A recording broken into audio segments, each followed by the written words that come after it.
नमस्कार, मैं हूँ आशीष चित्रांशी और आप देख रहे हैं द न्यूज़ लॉन्चर। हरियाणा में भाजपा और आरएसएस इनकी आपसी भिड़ंत की खबर आ रही है। ये खबरें दिल्ली में हम तक आती हैं तो हम इन खबरों को क्रॉस चेक ग्राउंड जीरो से करना चाहते हैं। लेकिन खबर यही है कि आपस में टकराव शुरू हो चुका है। टकराव हो रहा है, साथ-साथ ये भी ध्यान देना है कि यही संघ है, भाजपा को जिसकी ज़रूरत नहीं थी जेपी नड्डा की जुबानी अगर हम बात करें। तो संघ की एंट्री क्यों हो रही है? क्या भाजपा को अपनी हार नजर आ चुकी है? फरीदाबाद में खबर है कि एक बैठक हुई।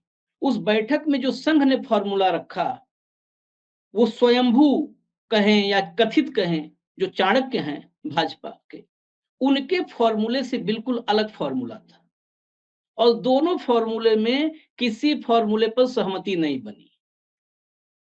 ये फॉर्मूले टिकट को के बंटवारे को लेकर के थे। अब ये मामला क्या है, टिकट बंटवारे पर क्या चल रहा है? 23 और 24 तारीख को गुरुग्राम में एक बहुत महत्वपूर्ण 2 दिन की मीटिंग है, फिर 25 को दिल्ली में मीटिंग है और कयास लगाए जा रहे हैं कि 26 तारीख को पहली सूची आएगी। लेकिन सबसे बड़ा सवाल है, क्या मंत्रियों और विधायकों के टिकट कटने जा रहे हैं? क्या 90 में से 63 प्रत्याशी बदले जाएंगे? क्या बड़े-बड़े दिग्गजों का पत्ता साफ होगा? चलेगी संघ की या साह की?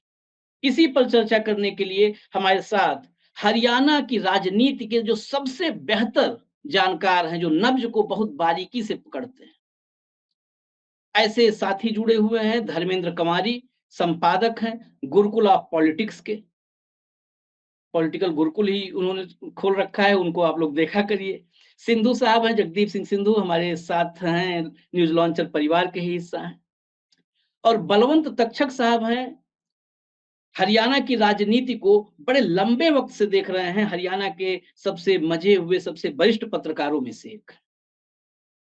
मैं पहले शुरुआत वरिष्ठता के क्रम से करता हूं, पहले तक्षक साहब के पास चलता हूं।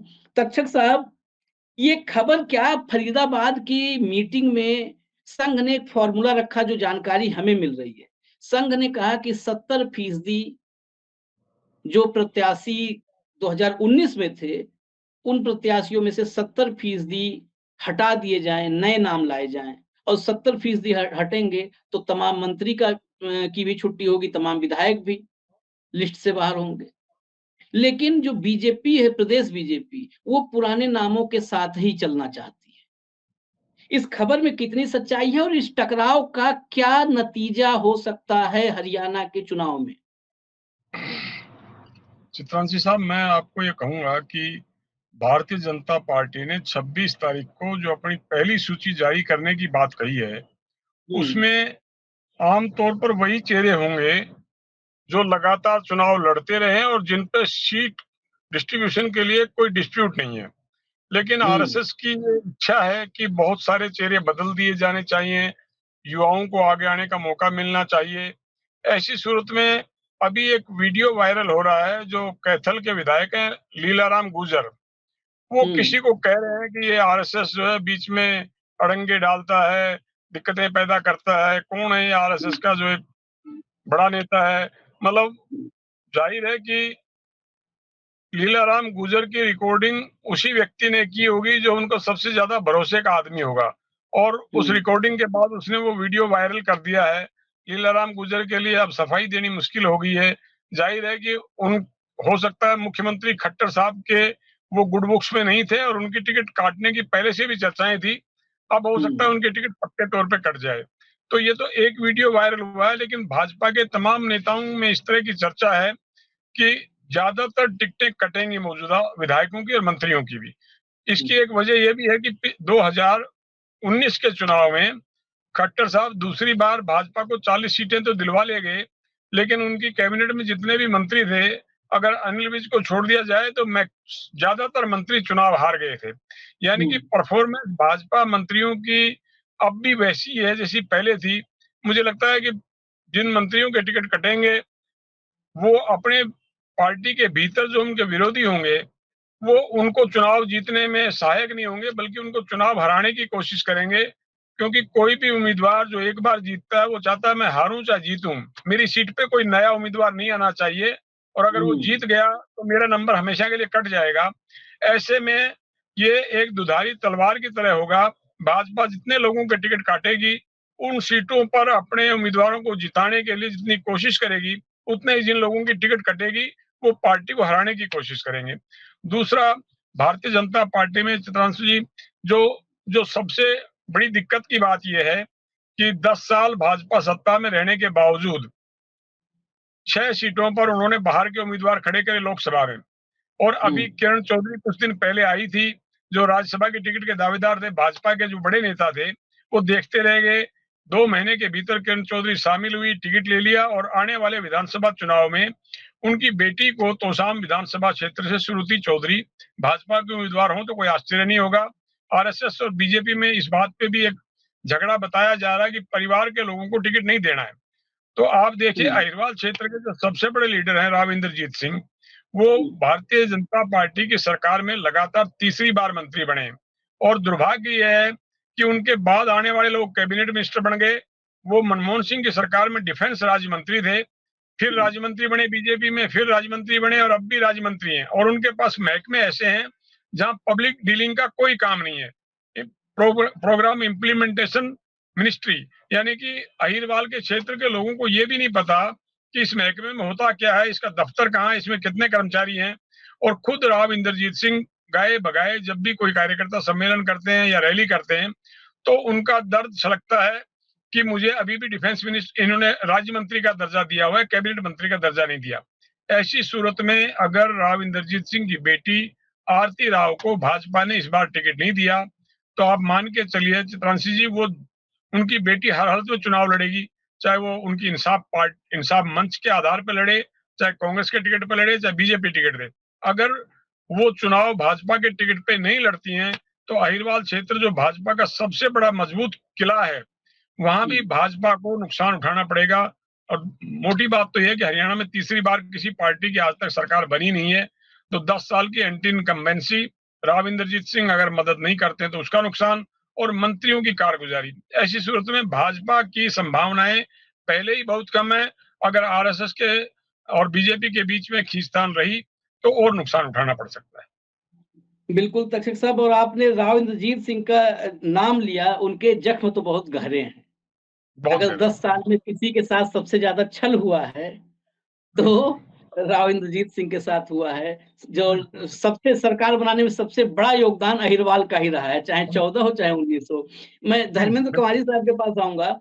एक बात आई अभी कि परिवारवाद, परिवार के लोग टिकट के लिए दावेदारी ठोक रहे हैं। एक बड़ी लंबी सूची में देखा, राव इंद्रजीत सिंह की बेटी आलती राव, वो तो टिकट मिले न मिले चुनाव मैदान में आएंगी। कृष्णपाल गुर्जर के पुत्र हैं देवेंद्र चौधरी, डिप्टी मेयर हैं, ये भी लाइन में हैं। नवीन जिंदल की मां सावित्री जिंदल, ये भी लाइन में है। क्या इनको तो मिलेगा ही टिकट, बाकी किसी को मिले न मिले। चौधरी धर्मवीर सिंह हैं सांसद भिवानी महेंद्रगढ़ के, मोहित चौधरी इनके पुत्र हैं, ये भी लाइन में हैं। कुलदीप बिश्नोई के पुत्र भव्य बिश्नोई, ये भी आदमपुर से लाइन में है। किरण चौधरी राज्यसभा जा रही है, बेटी को विधानसभा बैठाएंगे। श्रुति चौधरी को लाइन में लगा रखी है, अभी बताया तक्षक साहब ने। ज्ञानचंद गुप्ता है, वो भांजे के लिए सब बेटा बेटी, तो इन्होंने कहा चलो भांजे को लाइन में खड़ा कर दो। अमित गुप्ता को इन्होंने भी खड़ा कर दिया है। और अब बताइए, अगर मैं एक बात कहूं, संघ के फॉर्मूले पे आ जाएं कि नए चेहरों को टिकट देना है, तो फिर नए चेहरे तो मिल गए। नए चेहरे ज्ञानचंद गुप्ता के घर में है, नया चेहरा नवीन जिंदल के घर में, कृष्णपाल गुर्जर के घर में, धर्मवीर चौधरी के घर में, सब जगह नए चेहरे आ गए। क्या ये जो दिखावा है भाजपा बनाम संघ का दिखावा, मैं इसे दिखावा इसलिए कहता हूं, कई बार अंदर सब मिले होते हैं, बाहर दिखता है कि इनमें टकराव है, इनमें लड़ाई चल रही है। क्या ये हरियाणा के जनता को एक बार फिर से मूर्ख बनाने के लिए, या कहें छल उनके साथ करने के लिए, ये लड़ाई और झगड़े का है? मिलेगा घर में ही, अंधा बांटे रेवड़ी घरे घराना खाए, एक कहावत है उत्तर प्रदेश में। तो कहीं वो ऐसा ही तो नहीं हिसाब किताब है? देखिए आशीष जी, आपने 2 सवाल पूछ लिए हैं एक साथ, और दोनों सवाल एक मुझे आपने जैसे अभी कहावत याद की, तो मुझे भी एक कहावत याद आ गई, और वो कहावत कि गुरु गुड़ खाएगा और चेले को परहेज बताएगा। भारतीय जनता पार्टी की हालत उस गुरु जैसी है जो गुड़ खाने का बहुत आदी है, व्यसनी है, लेकिन अपने चेलों को कहता है कि गुड़ नहीं खाना चाहिए, इससे नुकसान होगा। भाजपा और आरएसएस, अगर आप हरियाणा की डेमोग्राफी को समझते हैं तो दिक्कत हरियाणा के साथ ये है कि हरियाणा पे वो लोग बात करते हैं जिनको हरियाणा के बारे में कुछ भी नहीं पता। ये तो शुक्र है कि आप जैसे 2-4 साथी जिन्होंने हरियाणा को पढ़ा लिखा है वो बात करते हैं। जब दिल्ली में बैठे लोग खापों पे हमें ज्ञान देते हैं तो हम समझते हैं कि हम कहाँ, मतलब हम उस हरियाणा में पैदा हुए, हम हरियाणा को ही नहीं समझ, ये हमसे ज्यादा जानते हैं उनके बारे में।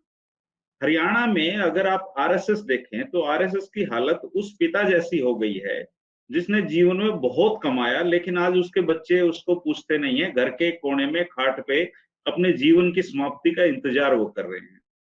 मैं बहुत पत्रकार की लोगों से कम्युनिकेशन का एक उनकी स्किल अनिवार्य जरूरत है। तो मैं जब सुबह पार्क में जाता हूं तो मैं कुछ आरएसएस के बुजुर्ग साथियों से भी मिलता हूं, जो बुजुर्ग हैं और जो दिन भर मनोहर लाल जी को कोसते थे और अब वो जाके नायब सैनी जी को रोजाना कोसते हैं, तो उन लोगों से मेरी मुलाकात होती है।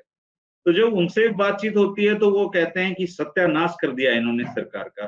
तो मैं कहता हूँ कि सत्यानाश कैसे कर दिया, 10 साल से बढ़िया सरकार आप चला रहे हैं, तो इसमें सत्यानाश की क्या बात है।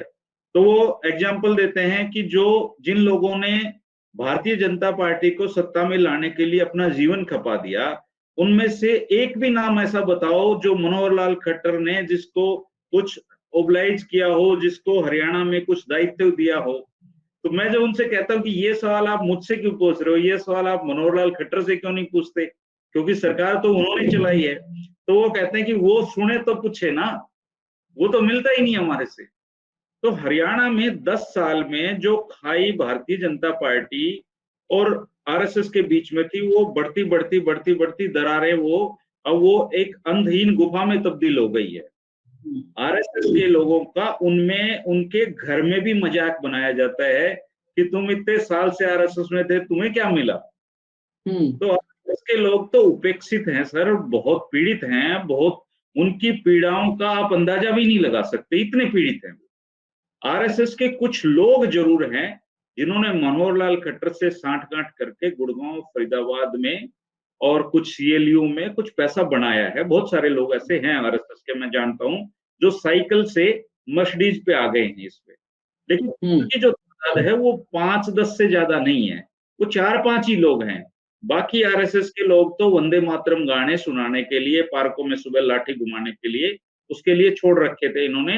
अब वो आज भी वही काम कर रहे हैं, बस वो पहले जब उनसे बात होती थी तो वो कहते थे आएगा तो मोदी ही। अब दिक्कत 2024 का ये लोकसभा चुनाव होने के बाद वो ये बात कहना भी छोड़ गए हैं। अब वो नहीं कहते कि आएगा ही मोदी, अब तो वो कहते हैं जाएगा, ये सब जाएंगे, ये अपनी खोदी हुई खाई में खुद गिरेंगे। इस तरह के आरएसएस का जो कैडर है इनका, उसकी ये हालत है। दूसरी आप एक चीज देखो, हरियाणा में मनोहर लाल खट्टर जी ने सत्ता के नशे में न केवल आरएसएस के पुराने कार्यकर्ताओं को बल्कि भाजपा के जो मजबूत नेता थे उन सबको भी धीरे धीरे धीरे धीरे करके किनारे लगा दिया। हरियाणा में आरएसएस का मतलब हो, चाहे भाजपा का मतलब हो, चाहे सत्ता का मतलब हो, चाहे संघर्ष का मतलब हो, वो एक ही आदमी ने किया है और उनका नाम है मनोहर लाल खट्टर जी। आरएसएस पढ़ा लिखा तबका था, उनके लिए एक चारागाह खुली छोड़ रखी थी इन लोगों ने। वो चारागाह थी यूनिवर्सिटी में, प्रोफेसर वीसी लगा दो, किसी के बच्चे को एडजस्ट करवा दो। आप अंदाजा लगाओ कि यहाँ की एक यूनिवर्सिटी में तो रिजल्ट आने से पहले एक आरएसएस की नेता की पुत्रवधू ने यूनिवर्सिटी में प्रोफेसर के रूप में ज्वाइन भी कर लिया। जब हंगामा मचा तो रिजल्ट निकाला फिर लगा। गुड़गांव यूनिवर्सिटी में जो तबाही मचाई है, जो जीजीयू में मच रही है, अभी भी जब कांग्रेस सांसद जयराम रमेश चुनाव आयोग गए हैं, उसके बावजूद हरियाणा की यूनिवर्सिटी में भारी मात्रा में अपने लोगों को पैसे ले लेकर एडजस्ट किया जा रहा है। अभी भर्तियां वहां पर चालू हैं। हरियाणा में एक यूनिवर्सिटी खुली स्किल के नाम पे फरीदाबाद में, 700-800 करोड़ रुपए उसमें खर्च हो चुके हैं और उस यूनिवर्सिटी में आप जाके देखोगे तो ऐसे लगेगा कोई भैंसों का तबेला खोल दिया हो किसी ने। और उसका जो वीसी था वो इनको हरियाणा में नहीं मिला, जम्मू कश्मीर से लेके आए वो। में जो आरएसएस के लोग हैं वो बहुत उपेक्षित महसूस कर रहे हैं। 2024 में जो ये घट के 10 से 5 आए हैं, इसमें जो आरएसएस का कैडर है, अब वो जो मीटिंग में जो लोग फरीदाबाद में हल्ला कर रहे हैं, वो 10 लोगों में से हैं जिन्होंने फायदा उठाया है। जो असली आरएसएस का कार्यकर्ता है वो कोई हल्ला नहीं कर रहा, वो तो चुनाव का इंतजार कर रहा है और ये इंतजार कर रहा है कि कब लोग इनको भगाएंगे और तब मैं इनसे सवाल पूछूंगा कि तुमने 10 साल हमारी उपेक्षाएं की क्यों। आरएसएस का कैडर इनसे हमेशा हमेशा के लिए दूर हो चुका है। दूसरी बात, अगर आप हरियाणा को जानेंगे समझेंगे सर, तो हरियाणा में आरएसएस का कैडर कभी था भी नहीं। सिर्फ कुछ पंजाबी कम्युनिटी से जो लोग थे जो बंटवारे के समय हरियाणा में आए थे, उनमें से एक तबका छोटा सा जो वहां पे जुड़ा हुआ था, वही लोग, उनके परिवारों के लोग, आरएसएस के नाम पे हरियाणा में कुछ भी नहीं है। ये सिर्फ एक हवा हवाई है।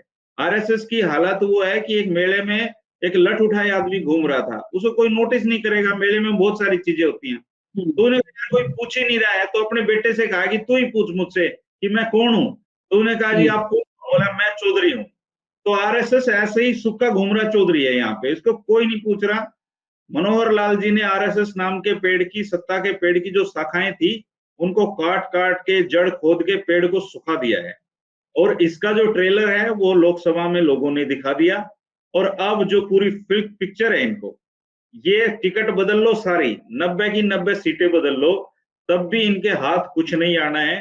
क्योंकि जिस प्रदेश के मुखिया को, नायब सैनी जी को अपनी सीट की तलाश है, वो कभी सर्वे करवा रहे हैं करनाल से, कभी सर्वे करवा रहे हैं लाडवा से, कभी करवा, जिस मुख्यमंत्री को अपने चुनाव लड़ने के लिए सीट ना मिल रही हो, उस प्रदेश के दूसरे लोगों की हालत क्या है।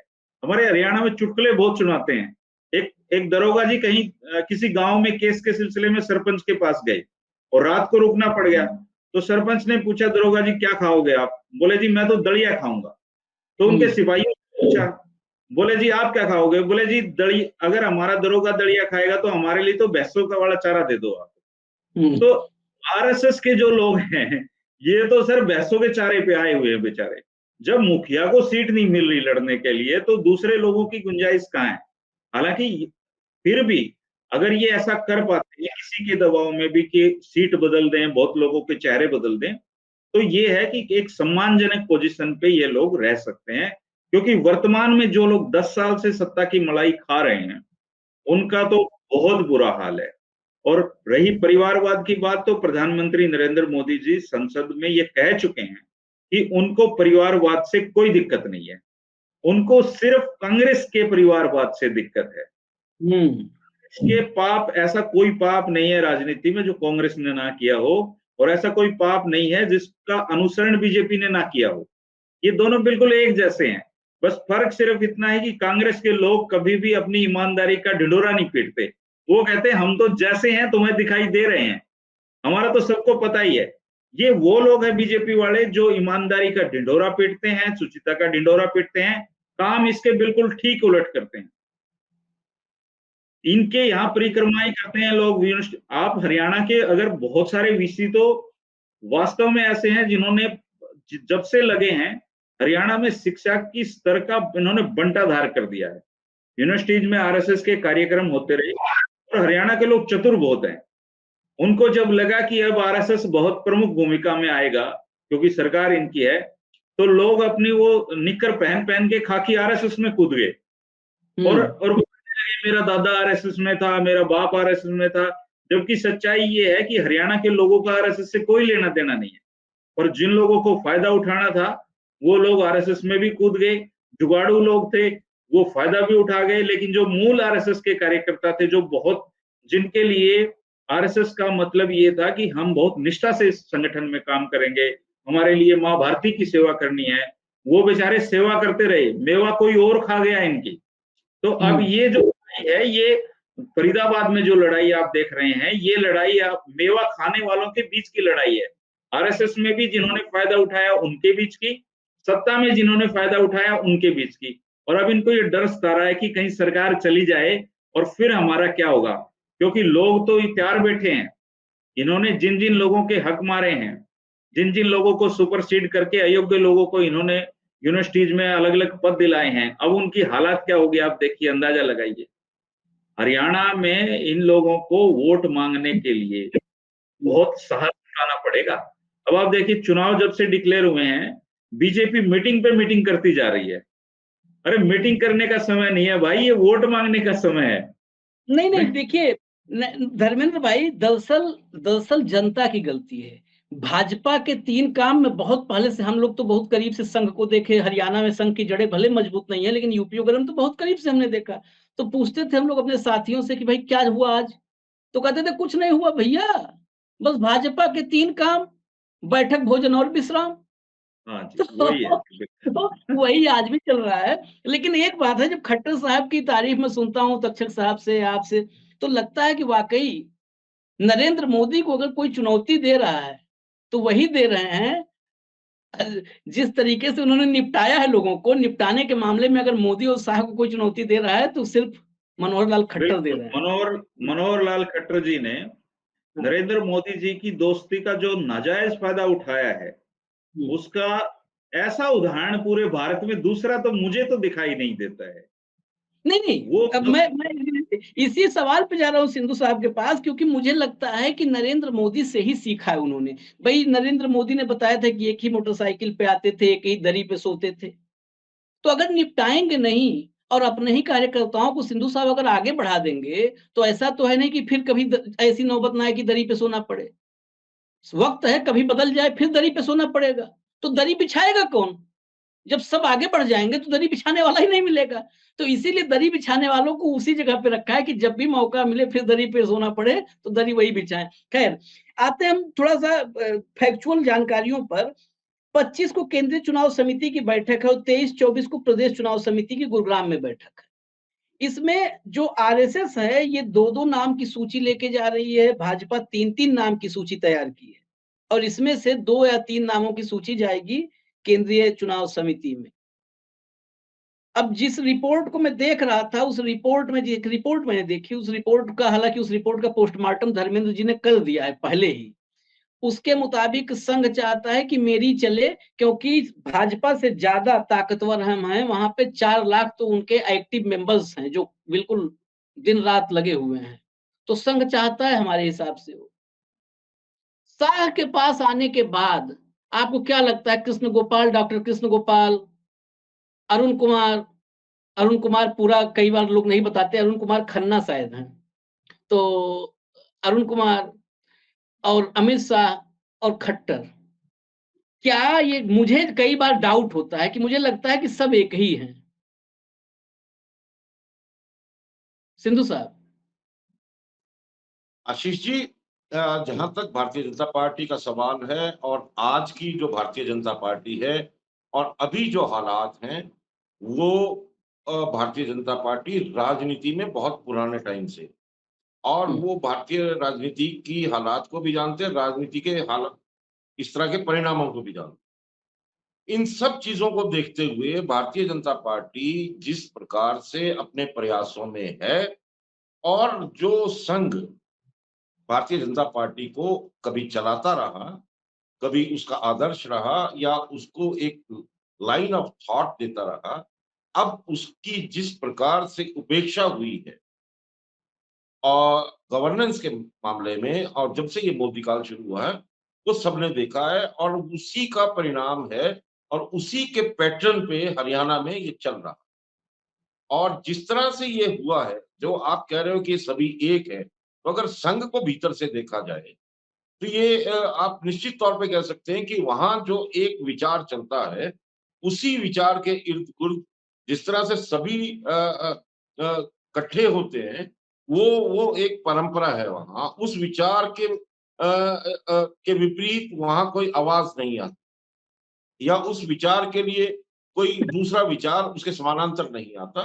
तो ये एक पारंपरिक विचारधारा वहां की है, उनका सोच और उनकी समझ उसी तरह की डेवलप हो चुकी है।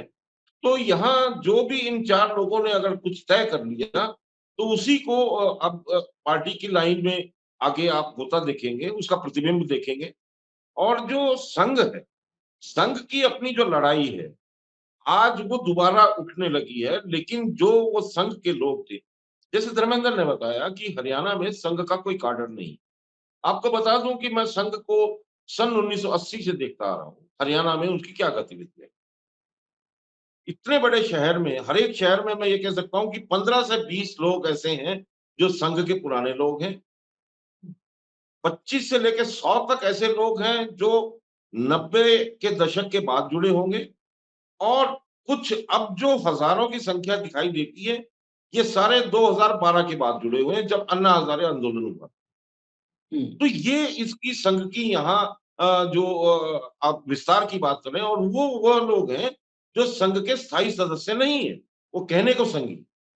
यहाँ ये भी एक बड़ा फर्क है कि बहुत से लोग अपने आप को संघ का एसोसिएट दिखाते हैं, लेकिन वास्तव में वो संघ से दीक्षा प्राप्त नहीं है, जो इनका एक नियम होता है। खैर, तो ये जो लड़ाई है हरियाणा में, जिस प्रकार से ये आपस का तकरार इनके अंदर होने जा रहा है, ये फूट-फूटबल जो हो रहा है। अब देखिए, जो संघ ने कहा कि इस तरह के लोगों को टिकट नहीं मिलना चाहिए, शायद इसी का प्रभाव था कि रणजीत सिंह एकदम चौकन्ना हो गए और उनको कहना पड़ा कि अगर मेरी टिकट कट जाए तो आप हल्के वालों मेरे को जितवा देना।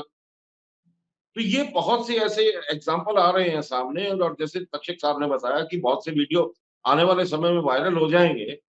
तो ये बातें हरियाणा में चल रही हैं, और ये कुछ भी कर लें, आज कुछ किसी भी परिस्थिति में आ जाए, जो परिस्थितियां राजनीतिक तौर पे हरियाणा में बन चुकी हैं, जो नीतियां मनोहर लाल खट्टर ने मुख्यमंत्री के तौर पे चलाई हैं, जिस प्रकार से आज नीतियां हैं, उससे जितना लोग आक्रोशित हैं, इनका कोई समाधान अब नहीं हो सकता। अब कोई समय इनके पास बचा नहीं है। ये कितनी भी बैठकें कर लें, कितने भी ये अपने नाम धर लें, कितनी भी ये सूचियाँ बना लें, कितने भी नाम काट लें, कितने भी नाम बदल लें, इससे कोई लाभ होने वाला दिखाई नहीं देता है। तो ये एक ये राजनीतिक प्रक्रिया है, एक एक कवायद है, ये अपने तरीके से करेंगे। पर कुल मिला के ये कहा जा सकता है कि आज की हरियाणा की राजनीति में कुछ लोग हैं, गिने-चुने 3-4 लोग, जो मुख्य रूप से रहे हैं, और वही हरियाणा की राजनीति का भविष्य तय करने वाले हैं। भारतीय जनता पार्टी और संघ में।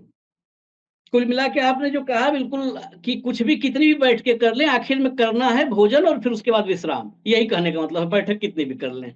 तक्षक साहब के साथ मैं जो सवाल पे जा रहा हूँ, थोड़ा-सा मतलब ऐसा है, जनरली लोग नाम लेकर के पत्रकारिता में चर्चा नहीं करते, घुमाते हैं कि एक ऐसा है, वो आदमी एक पैर पे तेज़ दौड़ता है, 2 पैर पे धीरे दौड़ता है, लेकिन हम लोग की आदत है नाम लेकर के चर्चा करनी। जो सबसे बड़ा, सबसे महत्वपूर्ण सवाल है मेरे मन में इस बैठक में, क्योंकि ये चल रहा है, अब ये नैरेटिव आ रहा है कि संघ ऐसा चाहता है और ये भाजपा ऐसा चाहती है। इसीलिए मेरे मन में सवाल है कि ये मिले हुए हैं, ये गेम फिक्स है, मैच फिक्स है।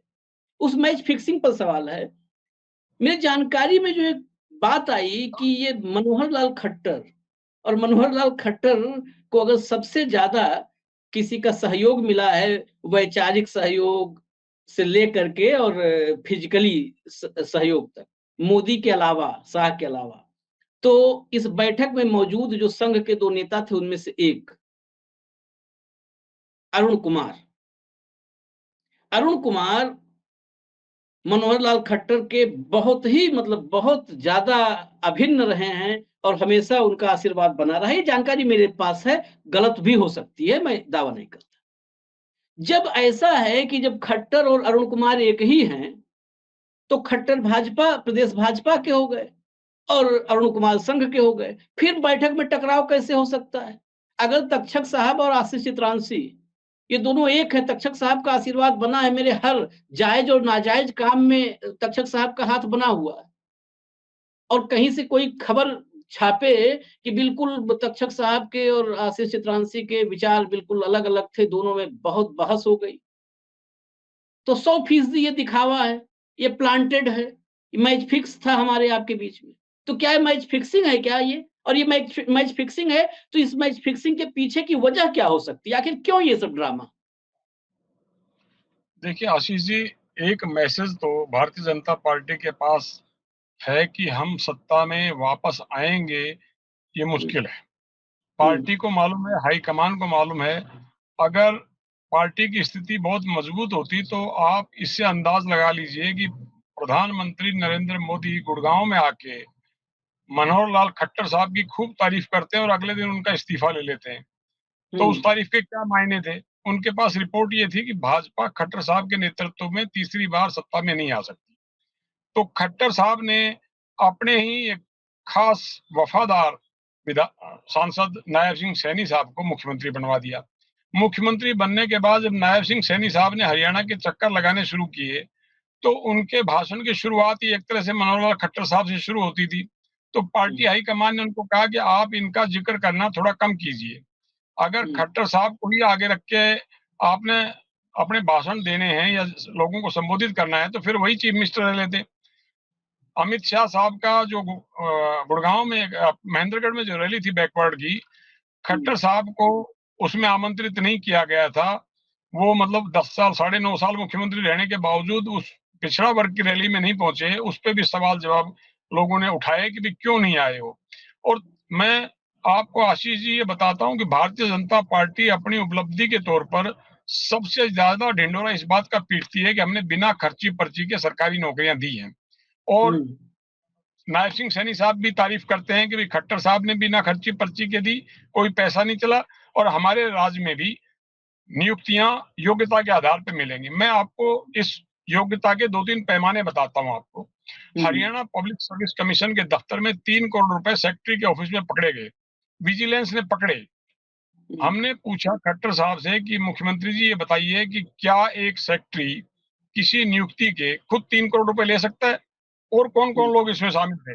तो उनका ये जवाब था कि मैं आपको नहीं बताऊंगा, अभी जांच चल रही, रिपोर्ट आने दीजिए फिर बताएंगे आपको। खट्टर साहब चले गए, नायब सिंह सैनी साहब भी शायद चले जाएं, वो रिपोर्ट अभी तक नहीं आई है।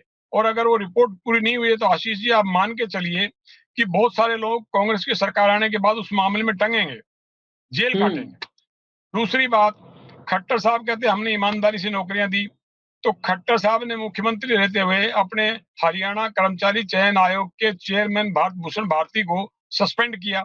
उन पे आरोप लगे, उन्होंने सस्पेंड किया, फिर बहाल कर दिया। और मजे की बात देखिए, अगर वो कहीं संलिप्त थे किसी बेईमानी के मामले में, आरोप थे वो, तो आपने उनको अपना पॉलिटिकल एडवाइजर बना दिया वहां से हटने के बाद 3 साल के बाद। तीसरा, एक भाजपा को सरकार को समर्थन देने वाले निर्दलीय विधायक के साले के लड़के पुलिस में भर्ती होना चाहते थे। अगर एक विधायक को या विधायक के बेटे को अपने मामा के या साले के लड़के के मामा के लड़के के लिए 75 लाख रुपए की रिश्वत देनी पड़े सब इंस्पेक्टर भर्ती होने के लिए, और भर्ती भी ना और पैसे भी वापस ना मिले, जो विधायक भाजपा को समर्थन दे रहा हो, इंडिपेंडेंट विधायक, उसी के परिवार को अगर एक भर्ती के लिए 75 लाख रुपए देने पड़ रहे हैं, तो खर्ची पर्ची की सरकार है या बिना खर्ची पर्ची की सरकार है? ऐसे ही एक यूनिवर्सिटी में आरएसएस की सिफारिश पर एक बंदे ने अप्लाई किया, उसने पेपर दिया, किसी ने उस पेपर के फोटो खींचे, उसने सारे सवाल हल नहीं किए थे, वो परीक्षा में पास हो गया। इसके बाद हल्ला मचा कि अच्छे नंबरों से पास वो हुआ है जिसने पूरे सवाल के जवाब नहीं दिए। पेपर इंटरव्यू हुए, और इंटरव्यू में किसी का चयन इसलिए नहीं हुआ कि कोई भी सूटेबल कैंडिडेट नहीं पाया गया। दोबारा वो पोस्ट निकली और दोबारा वो बंदा भर्ती हो गया। यानी कि जिसके पास सिफारिश थी वो भर्ती हो गया, पैसे दिए नहीं दिए ये अलग बात है, लेकिन जो सवाल हल नहीं कर सकता, आपने उसकी योग्यता के आधार पर उसको भर्ती कर लिया, तो आप अंदाज लगा सकते हैं कि किस तरह से भर्तियां हो रही हैं। और जो 50,000 जो भर्तियों की बात थी, इनकी सरकार को, मुख्यमंत्री जी को ये नहीं पता था कि आज चुनाव की घोषणा होने वाली है। सुबह 9 बजे प्रेस कॉन्फ्रेंस कर रहे थे, उनसे पूछा गया कि आज इलेक्शन कमीशन शाम को प्रेस कॉन्फ्रेंस कर रहा है, क्या हरियाणा में चुनावों की घोषणा हो सकती है? तो मुख्यमंत्री नायब सिंह सैनी साहब कह रहे थे ऐसे कैसे हो जाएगा, चुनाव समय पर होंगे। और जब वो कैथल में जाके एक पेड़ माँ के नाम लगा रहे थे, तब तक घोषणा होगी कि हरियाणा में चुनाव हो रहे हैं। तो जो 50,000 नौकरियां देने के लिए फटाफट विज्ञापन निकाले गए थे कि चुनाव से पहले पहले हम सिलेक्शन करके नियुक्तियां दे देंगे, वो चुनाव आयोग ने अब रोक दी है।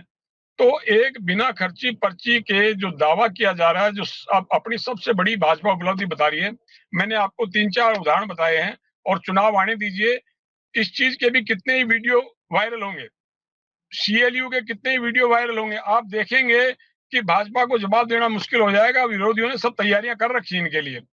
अब खट्टर साहब मुझे नहीं लगता कि फ्रंट पे खेलेंगे, नायब सिंह सैनी साहब खेलेंगे, बैकवर्ड के चेहरे पे खेलेंगे, लेकिन हरियाणा में दलित मतदाता और जाट मतदाता, इन दोनों समुदायों का वोट परसेंटेज इतना भारी है कि अगर कुमारी शैलजा चीफ मिनिस्टर बनती दिखती है और हुड्डा साहब चीफ मिनिस्टर बनते दिखते हैं, तो इन दोनों समुदायों के वोट से कांग्रेस सत्ता में आ जाएगी। किसी तीसरे समुदाय के वोट की जरूरत नहीं पड़ेगी उनको। लेकिन भाजपा कहती है हम 36 बिरादरी की राजनीति करते हैं, कांग्रेस भी कहती है 36 बिरादरी की राजनीति करते हैं। एक पार्टी जाट को अकेला खड़ा करना चाहती है। दूसरी पार्टी में यह है कि 2 चीफ मिनिस्टर के चेहरे दिखेंगे, दोनों के वोट मिलेंगे तो कांग्रेस के सत्ता में आने की संभावनाएं और बढ़ जाएंगी। और आज के दिन तो आशीष जी मैं आपसे कहूंगा कि भाजपा बैकफुट पे है, क्योंकि उनका एक मंत्री खुद ही अपनी सभा में कह रहा है 25 अगस्त को नायब सिंह सैनी साहब की लोहारू में एक रैली होनी है। कार्यकर्ता सम्मेलन में वित्त मंत्री जयप्रकाश दलाल लोगों को निमंत्रित कर रहे हैं कि आप रैली में आइए, और साथ में कह रहे हैं कि वैसे तो हम तीसरी बार सरकार बनाएंगे, लेकिन अगर राम हमसे रूठ गया तो कांग्रेस सत्ता में आ भी गई तो आप जान लो कि दिल्ली वाली हमारी जो पार्टी के नेता ना वो 6 महीने से ज्यादा इस सरकार को चलने नहीं देंगे। यानी कि एक भाजपा का कैबिनेट मिनिस्ट्री खुद ही पब्लिक में कह रहा है कि हम केंद्र की जो सरकार है भाजपा की वो चुनी हुई राज्य सरकारों को गिरा देती है, और अगर कांग्रेस हरियाणा में सत्ता में आई तो 6 महीने बाद इस सरकार को भी चलता कर देंगे। तो भाजपा के नेता अंदर से ये मान चुके हैं कि शायद हमारी तीसरी बार सत्ता में आने की संभावनाएं नहीं है।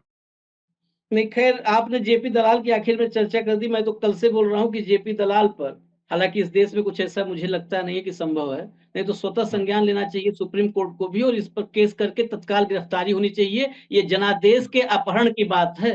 और हरियाणा के, अगर हरियाणा के जनमत में, हरियाणा के लोगों में अगर आत्मसम्मान है तो जेपी दलाल के इस बयान के बाद तो खाता नहीं खुलना चाहिए। बतौर पत्रकार नहीं बोलना चाहिए, लेकिन बतौर नागरिक मैं ये बात बोल रहा हूँ। ये जनादेश के अपहरण की बात है जी। ये खुलेआम अपहरण की बात कर रहा है कोई नेता कि अपहरण कर लेंगे। पहली बार विधायक बने हैं ये, इनकी उपलब्धि है कि कृषि मंत्री थे तो इन्होंने किसानों को गाली दी, कहा घरवाली नहीं सुनती जिसकी, जिन पे 2 मुकदमे हैं, और उसका प्रमोशन हुआ। यही इससे पता चलता है बीजेपी का चाल चरित्र चेहरा तीनों एक बार में पता चल जाता है। ज्यादा मेहनत नहीं करनी पड़ती कि यहाँ प्रमोशन कैसे होता है। खैर पर्ची खर्ची की आपने बात की थी, पर्ची खर्ची तो बहुत सारा धर्मेंद्र जी रख के बैठे हुए हैं, इनकी पर्ची और खर्ची सब। और एक बात बड़ा जो आपने कहा वो मैं कनेक्ट किया कि पाप सारे करते हैं, लेकिन ये कहते हैं पाप करके, ये पाप करने के बाद कॉन्फिडेंस देखिए कि हम ईमानदार हैं। ये सारे पाप करने के बाद जो आपने कहा कि इतना करप्शन, देखिए उसमें भी है समाजवाद। इसको दंज माने आदमी, व्यंग माने कुछ भी। 75 लाख रुपए विधायक के हिस्सेदार से ले लिया तो देखिए कितने समाजवादी हैं, किसी को नहीं बख्शते, किसी को नहीं बख्शते भाई। गरीब हो अमीर हो सबसे समान रूप से रिश्वत लेंगे। भ्रष्टाचार में पूरी समानता, भ्रष्टाचार में समाजवाद का उदाहरण है। धर्मेंद्र भाई ये अद्भुत, ये देश एक दशक जो देख रहा है अद्भुत है, जहां पर सारे पाप करने के बाद, आप ही के शब्द में, सारे पाप करने के बाद एक नेता है जो कहता है ईश्वर ने ये सब कुछ करने का अवसर मेरे ही नसीब में, मेरी ही किस्मत में रखा था। ये मेरी किस्मत में है कि ईश्वर ने सब कुछ। तो ये कब तक ईश्वर कब तक किस्मत में रखेगा? ये सारे पाप एक साथ एक व्यक्ति के ही नसीब में रहे। अरे कुछ तो बंटवारा हो जाए। हरियाणा से वो मौका मिलना चाहिए कि वो पाप किसी और को करने का मौका मिले। कब तक सारा उन्हीं के नसीब में रहेगा? देखिए सर, जो पूरे भारत में होता है वो हरियाणा में नहीं होता है। हरियाणा हमेशा नई लकीर खींचता है अपनी, चाहे वो राजनीति की बात हो, चाहे वो खेल की बात हो, चाहे वो सेना में जाने की बात हो। हमारा हर 10वां सैनिक सेना में है, हम गर्व से ये बात कहते हैं। और अब अग्निपथ योजना से आप अगर 2 साल पहले हरियाणा की किसी भी सड़क पे निकले हो तो सुबह के समय आपने देखा हुआ कतारें लगती थी लड़कों की भागते हुए। अब वो कतारें नहीं दिखती हैं, क्योंकि अब सेना से उनका मोह भंग हो चुका है मोदी सरकार की अग्निपथ योजना की वजह से। अगर आप खेलों की बात करो, जब मेडल लाने की बात होती है तो हरियाणा के बच्चे मेडल लाते हैं, लेकिन जब खेलों के बजट देने की बात होती है तो गुजरात को सबसे ज्यादा हिस्सा दिया जाता है। जब हरियाणा की बेटियां दिल्ली की सड़कों पे जूतों तले रोंदी जा रही थी, तब देश का राजा बैठ के मुरली बजा रहा था। आप हरियाणा के लोगों की जो पीड़ाएं हैं, आंतरिक पीड़ाएं, वो पीड़ाएं इतनी हैं कि अगर हम स्वाभिमानी ना हो, अगर हमें अपने भारत से प्यार ना हो, तो पता नहीं हम क्या कर गुजरते हरियाणा के लोग। मैं एक पत्रकार के नाते ये बात नहीं कह रहा हूं, मैं एक आम हरियाणवी के नाते ये बात कह रहा हूं। आप देखिए हरियाणा प्रदेश में इन लोगों ने, जो HPSC का चेयरमैन है वो हरियाणा का आदमी नहीं मिला इनको लगाने के लिए, वो बाहर के राज्य से लेके आए। हरियाणा के आदमियों को तो थोड़ी सी भी गैरत अगर हरियाणा के जो इनका आरएसएस का अगर वास्तव में कोई कैडर है, अगर उनमें थोड़ी सी भी गैरत हो तो उनको इनका गला पकड़ लेना चाहिए कि ये तुमने किरण चौधरी को राज्यसभा में किस हैसियत से भेजा? हम क्या मर गए क्या वो लोग? थोड़ा स्वाभिमान, मुझे लगता है कि इन जो आरएसएस के लोग हैं इनका स्वाभिमान तक रौंद दिया गया है। ये कुछ बेचारे सोच ही नहीं पा रहे हैं, ये सुन रहे हैं, लेकिन हरियाणा के लोग मौके की तलाश में हैं। वो मौके की तलाश में, जब लोकसभा चुनाव था तो इन्होंने इनको बताया, इनको अवसर दिया कि अब तुम्हारी हालत खराब है। मनोहर लाल जी ने जिस जिन सीटों पे अपने कैंडिडेट उतारे उन सारे पे उनको धराशायी किया। अब ये देखिए कि जब विधानसभा चुनाव आएंगे, लोग इनका बेसब्री से इंतजार कर रहे हैं। ये जब मीटिंग खत्म करके जब चुनाव में उतरेंगे तब देखने वाली सिचुएशन होगी, और तब हरियाणा बताएगा कि जब हमारी बेटियों को तुम्हारे जूतों तले रौंदा जा रहा था तो उसका परिणाम ये है। हमारे युवाओं को सेना में जाने से रोकने की जो साजिश आप लोगों ने की है उसका परिणाम ये है। हमारी खर्ची पर्ची के नाम पे जो तांडव आप लोगों ने हरियाणा में मचाया है उसकी ये है। हजारों बच्चे, आप ये देखिए 9.5 साल जब ये सारी सरकार पीड़ा धर्मेंद्र भाई, मैं आपको बस रोकूंगा। इस सारी पीड़ा के बीच एक चीज के साथ कंक्लूड करूंगा जी, जो बहुत जरूरी है।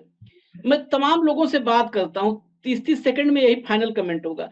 मैं तमाम लोगों से बात करता हूँ, कुछ ऐसे भी, क्योंकि हम लोग हरियाणा से दूर बैठे हैं थोड़ा, तो बहुत सारे ऐसे भी लोग मिलते हैं, कहते नहीं आप लोग केवल मोदी के विरोध के नाम पर ये कर रहे हो, भाजपा फिर आएगी, क्योंकि भाजपा ने वहां पर जाट बनाम नॉन जाट कर रखा है और नॉन जाट अकेले ही सरकार बनवा देगा। पिछड़े वहां पर 40% है, 40% तो अकेले पिछड़े हो गए, और फिर ब्राह्मण आ जाएंगे, फिर पंजाबी आ जाएंगे, और सब जोड़ करके सरकार मतलब बम्पर बहुमत से बनेगी। तो मुझे कई बार होता है कि मैं कैसे भाई, मैं हरियाणा को उतना बेहतर धर्मेंद्र कंवारी जैसा या तक्षक साहब जैसा या सिंधु साहब जैसा तो नहीं समझता हूँ कि मैं उनसे, तो मैं मन में वो सवाल रख लेता हूँ कि चलो ठीक है, मौका मिलेगा तो धर्मेंद्र कंवारी से समझेंगे हम।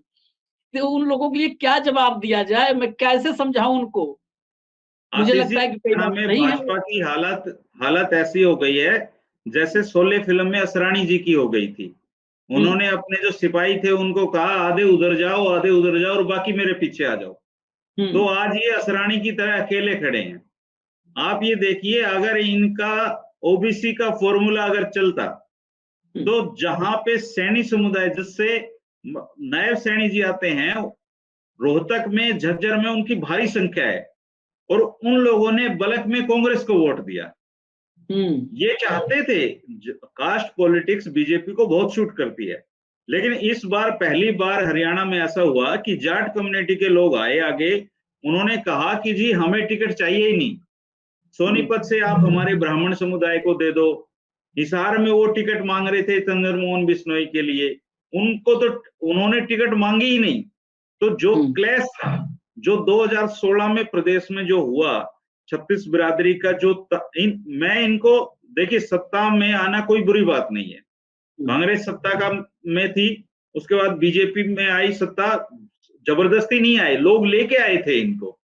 कांग्रेस बुरी पार्टी थी इसलिए तो इनको लेके आए थे, उन्होंने जनता के हित में काम नहीं किया इसलिए तो बीजेपी को जिताया। लेकिन बीजेपी ने आके जो नाश करना शुरू किया हरियाणा का, मैं तो कहता हूं कि हम टूटी हुई सड़कों पे चलने के लिए तैयार हैं, कोई दिक्कत नहीं है। हरियाणा के लोगों को संघर्ष लगता ही नहीं है, रूटीन की बात लगती है। लेकिन जो हमारा सामाजिक जो ताना बाना था, उसको इन्होंने जो बर्बाद करने का काम किया है, मैं उसका सबसे बड़ा बीजेपी को दोषी मानता हूं, और हरियाणा की जनता का मैं भला मानता हूं। मुझे इसलिए अपने हरियाणा पे हमेशा प्राउड रहता है कि उन्होंने जो कड़वे अनुभव थे जीवन के, जो बीजेपी ने राजनीति के जो सूल उनके बीच में बोए, उन कांटों को धीरे धीरे करके निकाला, और अपने सामाजिक ताने बाने को वैसे ही उसी तरीके से ही, आप देखिए कि भिवानी महेंद्रगढ़ में भले ही कांग्रेस का कैंडिडेट जीत नहीं पाया, लेकिन जाट समुदाय के मतदाताओं ने राव दान सिंह का भी उतना ही स्वागत किया जितना वो श्रुति चौधरी का। हरियाणा ने अपने सामाजिक ताने बाने को दुरुस्त कर लिया, गलतियों से सीख के कर लिया। इनका बस चलता तो ये हरियाणा के सामाजिक ताने बाने को हमेशा डिवाइड रखते, जाति का जहर एक दूसरे में घोले रखते। अब हरियाणा दुरुस्त है बिल्कुल। हरियाणा वोट देगा काम के नाम पे, हरियाणा वोट देगा इन लोगों के चाल चरित्र देख के, और हरियाणा वोट देगा अपनी डेवलपमेंट के लिए। जिस हरियाणा प्रदेश की बात हो रही है, ये हालांकि ये जो कांग्रेसी हैं किसी काम के नहीं है हरियाणा के। इनको जो इश्यू उठाने चाहिए, दुर्भाग्य से पत्रकारों को वो उठाने पड़ते हैं। हरियाणा बेरोजगारी में कितने साल से नंबर 1 है, कांग्रेस एक ढंग का प्रदर्शन कभी नहीं कर पाई। तो ये 10 साल बीजेपी इसलिए सत्ता में रह गई हरियाणा के, क्योंकि कांग्रेसियों में लड़ाई लड़ने का कॉन्फिडेंस ही नहीं था। उनमें ये कॉन्फिडेंस आज भी नहीं है। ये तो वो जनता के भरोसे बैठे हैं कि जनता ने जैसे लोकसभा चुनाव में किया वैसे अब अगर हमारा साथ देंगे तो हम इनको पार कर देंगे। सरकार में तो कांग्रेस 2019 में भी आ रही थी, लेकिन इन लोगों को जीत का कॉन्फिडेंस ही नहीं था। अब जिस इंसान में जीत का कॉन्फिडेंस नहीं होगा तो वो कैसे जीत सकता है।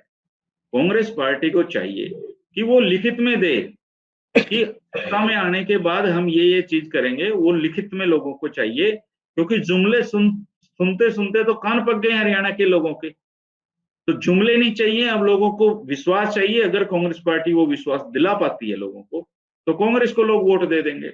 10 साल एंटी इनकम्बेंसी बहुत भारी होती है जी, और उस स्थिति में बहुत भारी हो जाती है जब हरियाणा प्रदेश के मुखिया के कामकाज को लेके हरियाणा की चौपालों में चुटकुले सुनाए जाते हैं। इनके खट्टर जी अगर भेष बदल के, पहले राजा क्या करते थे, अपनी छवि देखने के लिए भेष बदल के जनता में जाते थे। तो अगर मनोहर लाल खट्टर और नायब सैनी दोनों अपना हुलिया बदल लें और चुपचाप किसी गांव की चौपाल में जाके बैठ जाएं तो ये लोग शर्म से डूब के मर जाएंगे। इनके ऊपर इतने चुटकुले लोगों ने बना रखे हैं, और ये दिक्कत ये है कि एक इनको कभी यकीन नहीं होता। ये उस आदमी की तरह है। हमारे यहाँ एक चुटकुला है रामफल का। रामफल बस के ऊपर बैठा हुआ था, बस के अंदर था, और बस में थी काफी भीड़। छत पे बैठे हुए थे लड़के, तो उन्होंने एक छड़ी ले रखी थी, डाली पेड़ की, हम छड़ा कहते हैं जिसको। तो वो आवाज लगाते रामफल, और वो आवाज खिड़की से बाहर गर्दन निकाल के देखता व्यक्ति वो उसके मारते। तो जब 4-5 बार लिया तो पड़ोस में बैठा आदमी था, उसने कहा भाई जब ये तुझे ये छड़ा मार रहे हैं तो तू बाहर सिर्फ निकालता ही क्यों है? बोला मेरा नाम क्या रामफल है। तो ये इनकी हालत वैसी है, इनकी बेइज्जती में बेइज्जती हो रही है, पर ये स्वीकार ही नहीं करते कि हमारी कोई बेइज्जती है। नहीं, लेकिन आपने जो कहा इसके आखिर में यही है, निचोड़ यही है कि हरियाणा के लोगों को चुटकुला बनाने का मौका देना, इतना मनोरंजन चौपालों पर करवाना, ये खट्टर के ही नसीब में था। भगवान ने ये मौका सिर्फ उन्हीं को दिया था। आपके पूरा हरियाणा धन्यवादी रहेगा। धन्यवाद देगा सिंधु साहब। फाइनली ये एक इस सारी चर्चा का एक निचोड़ मैं आपसे समझना चाहता हूँ कि क्या अब टिकट बंटवारे में कुछ भी करें। हालांकि टिकट बंटवारे में मुझे जो लग रहा है, जो इनपुट्स थोड़े बहुत आ रहे हैं कि खट्टर साहब ने ही जो बनाया वही उसी पर होगा। हाँ, कुछ कह रहे हैं धर्मेंद्र भाई, बोलिए तब मैं फाइनल करूंगा। जगदीप जी बहुत अच्छा बोलेंगे इस विषय पे, लेकिन मैं ये कहना चाहता हूँ कि ना आरएसएस ना बीजेपी हरियाणा की 90 की 90 सीट मनोहर लाल खट्टर बांटेंगे, इसमें किसी को शक नहीं होना चाहिए। एग्जैक्टली, ये आपने मुहर लगा दी, मेरी बात पर मुहर लगा दी आपने। यही मैं भी बोल रहा हूं। कांग्रेस की 80 सीटें भूपेंद्र सिंह हुड्डा बांटेंगे, इस बात में भी कोई संदेह नहीं होना चाहिए। ये सर्वे, ये निरीक्षण, ये सूचियां, ये स्क्रूटनी सब मजाक है। खट्टर बांटेंगे 90 टिकटें, हुड्डा बांटेंगे 80 टिकटें, और इस पे हरियाणा की जनता को वोट करना है। सिंधु साहब अब बोलेंगे। सिंधु साहब, फिर ये जो मजाक होगा, इस मजाक में किसके मजाक को हरियाणा गंभीरता से लेने वाला है? आशीष जी, कोई कितनी भी टिकट बांट ले, टिकटों का फैसला जनता ने करना है, और जनता ने जिस तरह से अपना मन बनाया हुआ है वो उन्होंने फैसला ऑलमोस्ट, कोई भी चुनाव होता है उसका परिणाम 6 महीने पहले ही तय हो जाता है, और हरियाणा में जो चुनाव था वो तय हो चुका है। अब कोई भी कितनी भी टिकटें बांटे, कितने भी लोगों को इधर से उधर करे, वो जो होना है सो होना है। हरियाणा का जो चुनाव है अब की बार, ये तय है कि इस चुनाव के डायनेमिक्स बिल्कुल बदल चुके हैं। हरियाणा में चुनाव अब के पार्टियों का नहीं है, एक आपको नई बात समझाता हूं। अब के चुनाव होगा कैंडिडेट के ऊपर, कि ये कैंडिडेट कितना मजबूत है, क्योंकि हरियाणा में जिस तरह से गवर्नेंस का 10 साल का मॉडल चला, उसमें जो स्थानीय समस्याएं हैं उनके समाधान कोई भी विधायक नहीं करवा पाया, और लोग अगर उन विधायकों के पास गए तो उन्होंने कह दिया कि हमारी तो चलती नहीं। अब लोग उस विधायक को चुनेंगे जिसके साथ वो संपर्क कर सकते हैं और जो स्थानीय प्रशासन से उनके काम करा सकता है। उनको नहीं चाहिए विधानसभा में आपने मेरी आवाज उठाई, मेरे हल्के की आवाज उठाई या नहीं उठाई, किस मुद्दे को आपने विधानसभा में उठाया नहीं उठाया, उनको कुछ नहीं लेना। वो कहता है कि मेरे लोकल काम होने चाहिए और मेरी आपकी उपलब्धता, अगर मैं आऊं तो आपकी उपलब्धता होनी चाहिए। ये ना हो कि उसका भतीजा हो या उसका कोई प्रतिनिधि वहां बैठा हो, हाँ जी आप लिख के दरखास्त दे जाओ, देखेंगे, विधायक ही तो है नहीं, फोन उठाते नहीं, मंत्री है नहीं, फोन उठाते नहीं, और अगर मिल गए तो कहते हैं कि क्या करें हमारी तो चलती नहीं। तो अब के जो चुनाव होगा, अब के चुनाव उस तरह के होगा, उस तरह के कैंडिडेट, भले ही कुछ कैंडिडेट ऐसे भी हो सकते हैं जो निर्दलीय होंगे, वो भी जीतते आप देखिएगा। और सिर्फ मुझे लगता है कि अब के जो स्ट्रॉन्ग कैंडिडेट होगा, जो विधायक लोगों से कनेक्ट होके उनको मजबूती से कह पाएगा कि हाँ मैं तुम्हारे लिए उपलब्ध हूँ, और जो स्थानीय प्रशासन है इनसे मैं किसी भी तरह से तुम्हारे काम रुकने नहीं दूंगा, वही चुनाव हरियाणा में होने जा रहा है। बिल्कुल।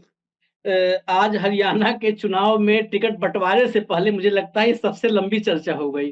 अब टिकट बँटवारा तो शुरू हो गया है, 26 तारीख को शायद उम्मीद है पहली लिस्ट आएगी। हालाँकि ऐन वक़्त पे टल भी जाता है मामला। तो ये पहली मुझे लगता है एक लंबी चर्चा हो गई है टिकट बँटवारे से पहले, लेकिन हरियाणा का मिजाज काफ़ी हद तक, क्योंकि 3 अलग-अलग पत्रकार और तीनों हरियाणा की नब्ज़ को बहुत बेहतर समझते हैं, सिंधु साहब, धर्मेंद्र भाई और तक्षक साहब। तीनों एक मामले में कोई मतभेद नहीं है। एक मत है कि खट्टर ने भाजपा को उसकी लोकप्रियता के चरम पर पहुँचा दिया है। अब वहाँ से वापसी ही खाली नज़र आती है, उसके आगे रास्ता बंद है, ब्लॉक है। अब उसके आगे जा ही नहीं सकते हैं। खैर, अब देखते हैं वापस आते हैं, जब वहाँ से नीचे आते हैं तो कहाँ ठहरते हैं, कहाँ रुकते हैं। इंतजार रहेगा। हरियाणा में जल्द ही न्यूज़ लॉन्चर आप लोग के बीच में आएगा, दर्शकों के बीच में आएगा, मतदाताओं के बीच में आएगा। जल्द ही उसके लिए तैयारी हो चुकी है। फिलहाल इजाज़त दीजिए, न्यूज़ लॉन्चर देखते रहिए। धर्मेंद्र भाई बहुत-बहुत धन्यवाद आपको। तक्षक साहब हैं नहीं अभी, लेकिन उनको भी बहुत-बहुत धन्यवाद, और सिंधु साहब को तो हमेशा के लिए धन्यवाद ही है। इजाज़त दीजिए, शुक्रिया, नमस्कार। शुक्रिया।